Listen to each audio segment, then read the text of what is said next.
We hear a lot of perspectives on the Mankind podcast.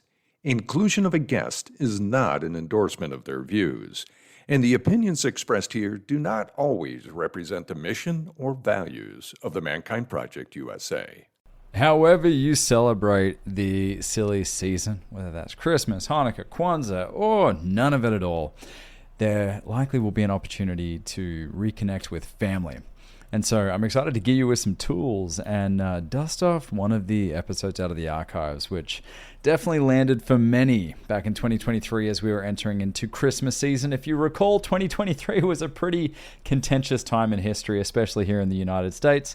And so I'm excited to revamp and bring back an episode that I know landed for many. You shared with us how much it helped you navigate the silly season and time with your family, and my hopes are that it can help you again this year.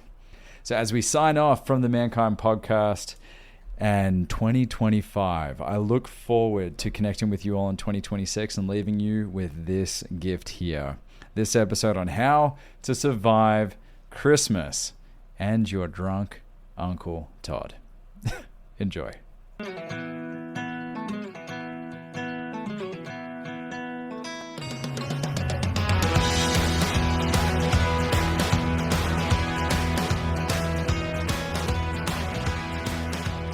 G'day, Brandon Clift here from the Mankind podcast, as well as Breakthrough EQ in partnership with Talent Smart EQ, here to give you some tips and strategies to help you get through this silly season as we enter from 2020 into 2024. It has been a big year for many of you, professionally, personally, and oftentimes Christmas time is the first, one of the first opportunities to come back and be with family and be with friends. Maybe you're heading to your hometown. Maybe you're bringing your family, a new partner. One of the amazing things about getting back together with family and friends over the silly season is it's a reconnection. It's time to get back together, catch up on what everyone's been up to and what life has been like. They'll have a lot to update you with, and you'll have a lot to update them. And also with that convergence, there's often opportunity for conflict, maybe familiar conflict. Perhaps there are certain family members that you have had tension with in the past. Perhaps those are family members that you're closest to. Now, whether you disagree with them politically, personally, or depending on whatever issue, whatever line in the sand that could be drawn, there is opportunity for conflict. There is opportunity for disconnect. And it's easy to get lost and get stuck and get possessed by that, which gets us away from the real meaning of Christmas, right? Presents. No, like presents, like to be present with someone, not giving them actual gifts. So this silly season, you have an opportunity to do something a little bit different, and I want to give you some strategies here. In fact, 3 kind of key areas of focus that can help you prepare to get the most out of your time with your family and your friends this silly season, and not get caught in the usual traps of conflict, disconnection, and a regrettable incident, you could say. So let's get you excited for this Christmas and future Christmases to come with these kind of 3 little keys here I have for you. First things first, let's look at this from an emotional intelligence lens. If we look at kind of the various key skills within emotional intelligence, you have self-awareness, self-management, you have your relationship management, and then you have kind of your broader social skills. And we're going to look at those first 2, which fall in the personal category for emotional intelligence. We'll start with self-awareness. Now, self-awareness is understanding yourself. It's the ability to identify the people, the circumstances, and the environments that cause you to feel certain emotions, whether emotions that you enjoy or emotions that can be challenging. I don't like to call them good or bad. All emotions can teach us something. So we have these nice feeling emotions, and we have these challenging ones that can arise because of certain environments, circumstances and situations, or people. Now, these environments and people and circumstances may very well be around the Christmas table, as you're sitting down for a meal or throwing back a couple eggnogs. And to have this self-awareness is really important, is to identify that, you know what, when drunk Uncle Todd gets a little too drunk and starts to put his tinfoil hat on, getting into conspiracy theory territory, I feel anger. I feel anger because of these unfounded things that he's spouting off and ABC, and insert your narrative or your story here. So you've already done a bit of legwork here. You've identified these are the emotions I feel. I feel anger when drunk Uncle Todd puts on his tinfoil hat and gets into conspiracy theory territory. Cool. Great awareness. You know that. So that's the self-awareness. Next, we move into the self-management. With that awareness, what do we do about it? How do we regulate your emotions? How do we give you a formula for success as opposed to jumping in the ring and doing 12 rounds with drunk Uncle Todd, knowing that you're never going to change his mind anyway, and you're likely going to make things worse for the whole family and for yourself. So self-management, you might go, you know what? When drunk Uncle Todd gets into that territory, I'm just going to find a good reason to separate myself from the situation and back out. My wife and I have a great little strategy that when I get really passionate in a conversation and I want to kind of take over the whole thing, she draws a circle on my back, which means close the loop. And it's a great reminder like, oh, wow, maybe I'm kind of controlling things here and I should open the floor so other people can share.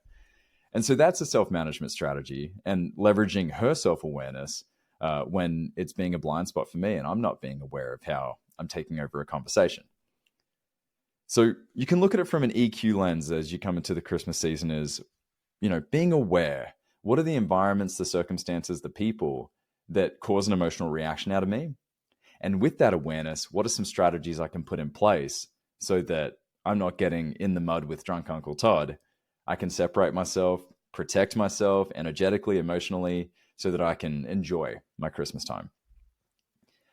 Now, sometimes easier said than done. There may be people in your family that you have quite a history with, and that history might be a little tumultuous. It might be unresolved.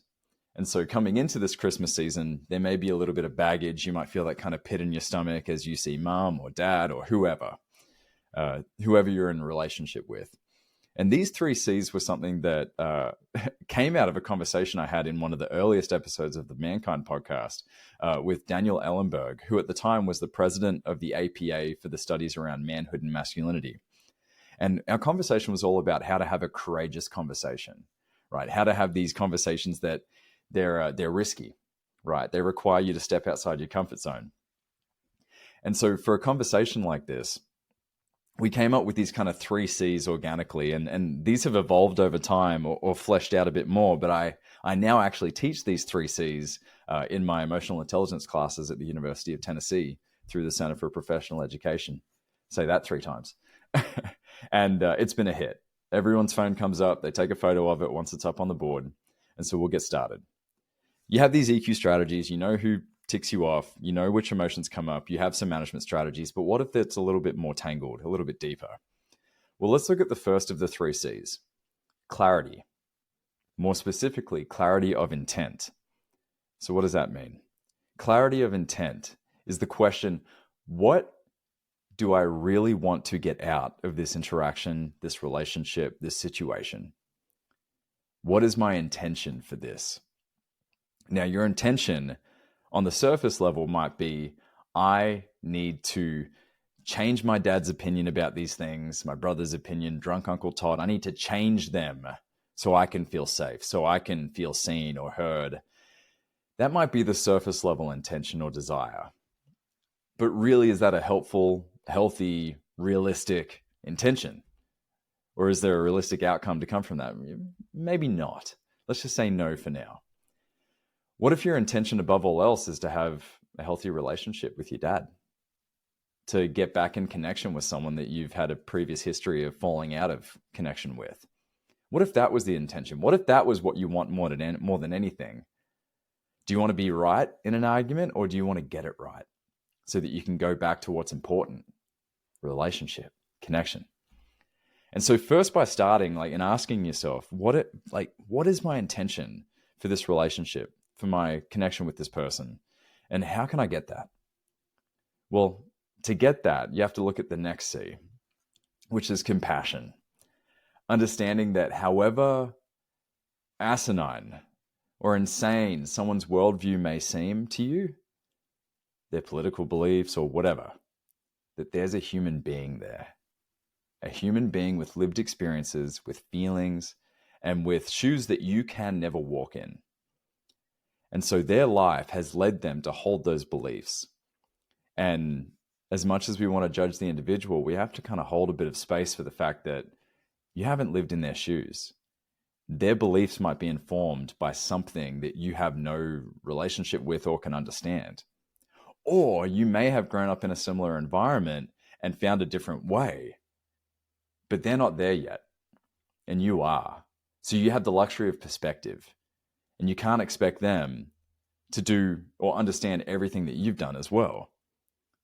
So compassion is key here, to understand there's a human being there with feelings and a full lived experience. And just by holding that, you might be a little bit more tender in how you connect with them, how you converse with them. So clarity of intent. What do you want to get out of this relationship, this conversation, this Christmas? Compassion, remembering there are human beings that you're dealing with that are just as fallible as you. And the third C is curiosity.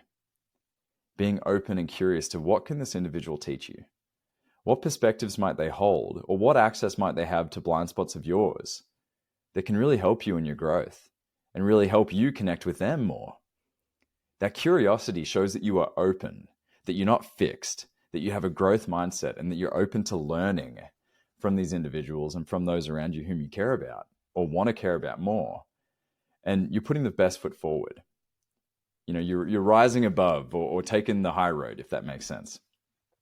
And in turn, modeling to them that you have this desire for connection, you have this desire to, and this curiosity to learn more about their perspective, as crazy as it may seem to you. So going into these relationships, you have some EQ strategies that you can go into with self-awareness. What are the environment, circumstances, and individuals that trigger emotions in me? How can I manage them? And then the 3 C's, having a clarity of intent. What is your intention? What do you want out of your relationship with these people and this Christmas? Curiosity or compassion, human beings at the end of the day. How can you show a bit of tenderness and care and love for these people, as crazy as you may think their perspectives may be? And then curiosity. How might they have access to some blind spots of yours and can support you in your growth? And lastly, a little thing, and this is not so much a strategy as it is just an opportunity to give a little good faith this Christmas season. There are those of us where this is quite a challenging time. I host a men's group here in Chattanooga called Men Who Chat, CHATT. And it's a safe, not comfortable, but a safe space for men to take their masks off and connect on a deeper level, on a heart level, outside of just a head level. And men have been checking in the weeks leading up to Christmas, some with excitement, others with a bit of trepidation and fear because of what Christmas might mean to them. Perhaps some traumatic experiences they've experienced around this time of year. Perhaps this might be their first Christmas without a certain loved one in their life. So now is a really great opportunity to think about the people in your life who may be quite fearful, hesitant, or unwilling to go into this Christmas season because of those experiences. Who do you know who might have lost a loved one? And you might be asking, okay, well, how do I support them? Well, first things first, you're not putting on a cape and saving the day, right? Their life, it's their work, it's their emotions to navigate. But what you can do is remind them that you see them, that you care about them, and that you're there for them. And that looks simply like this. Hey, are you okay? Such a simple question. It's the magic question though. Hey, are you okay? Now, don't have any attachment to the outcome or the answer because everyone's going to be different. But be prepared because someone you might know is very stoic and unflinching, doesn't show a lot of emotion. The floodgates may well open because you've shown them that they're not alone and that you care. So I hope you have got some value out of these strategies for how to approach the silly season with a bit more emotional intelligence, with a bit more awareness and perspective, and a greater opportunity to connect with those around you, to get what you want from your relationships this Christmas season and not fall into the many obvious, well, seemingly they're not obvious, but they actually are in retrospect, traps that many of us can fall into when we get into the season with interacting with many of our family members. And who knows, you might come out of this Christmas and New Year's with a deeper relationship and awareness and appreciation for your drunk Uncle Todd. Lots of love. I wish you all the very best over this Christmas season. Me, my wife, and our our little baby, Bindi, are going to be taking a trip to Australia. It'll be my wife and my daughter's first trip there and my first trip since moving here back in 2020. Wow. Pandemic and all that stuff. So excited to get my feet in the sand and come back tan mid-January, and I'll see you all then. Lots of love, Merry Christmas, and Happy New Year. This has been another episode of the Mankind Podcast, produced in association with the Mankind Project USA. We have been your hosts, Boyson Hodgson, and myself, Brandon Clift, and we want to thank our guests for joining us today and imparting their wisdom from their experiences in this amazing journey called life. If you want to find out more about today's guests and support them in their mission, you can find links to them in the show notes. Now, if you have found gold and insights that you believe could benefit your loved ones and those you care about, be sure to share it with them. And of course, we are always grateful for a rating and review of the show on iTunes. Now, above all else, we've got to thank you, the listener, because through your attention and your support, you have made it possible for us to let men all over the world know that they are not alone and that there is more than one way to be a man. And if something in this episode has touched you, then perhaps it is the call to action to get involved in men's work. With live trainings happening constantly and in-person trainings happening all over the world, the Mankind Project definitely has something for you. Now, if you've enjoyed the music in this episode and all of our episodes, be sure to check out Jim Donovan and the Sun King Warriors. I have links to them in the show notes. And lastly, just know, what it means to me to be a man is completely different than what it means for you. That is the beauty of this journey. So if you are looking for guidance, support, and community as you begin to unpack and dive deeper into your men's work journey, then you know where to find us. Same place, same time, next week. Lots of love. We'll see you then.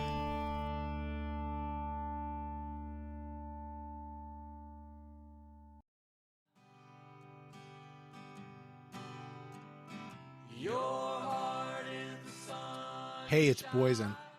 On the Mankind Podcast, we've brought some incredible guests on to talk about the importance of doing the work to improve our mental and emotional health. And here's the truth. Multiple times over the last 25 years, I've had the help of one-on-one work with some amazing therapists. For me, for my wife, for both of us as adoptive parents, and for our kids. The Mankind Project and Men's Group, though awesome, are not a substitute for professional mental health support. And so I'm thrilled that the Mankind Podcast now has BetterHelp as a sponsor for the show. BetterHelp works online. It asks you what you're working on and then matches you for live one-on-one sessions with a licensed therapist, someone trained to work with you, listen, and offer helpful insights. I'm using BetterHelp. It's super easy, and I like what I'm getting. If getting one-on-one support in the comfort of your own space feels like a good direction for you, I invite you to check it out. Go to the link in the show notes or betterhelp.com/mankind. And if you sign up, you'll get 10% off your first month of therapy.